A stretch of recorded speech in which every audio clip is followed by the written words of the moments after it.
Dwayne Sunga.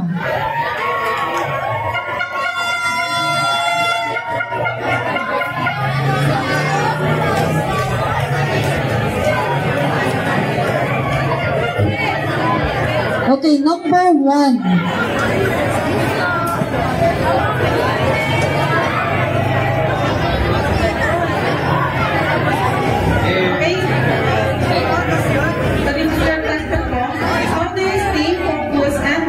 As a student, when challenges begin to cloud your goals.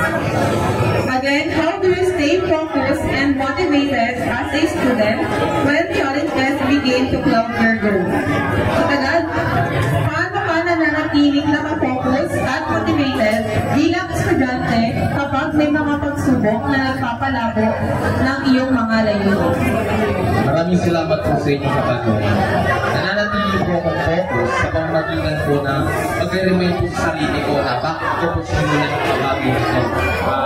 Kung ako po ay meron kaharapin na problema, hindi ko po ito gagawin hadlak, hindi gagawin ko po ito motivation.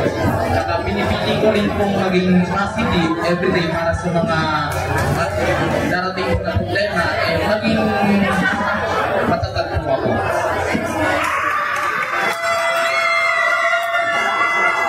Salamat po. Thank you, Mr. Dwayne. Now let's proceed to Ms. Sally.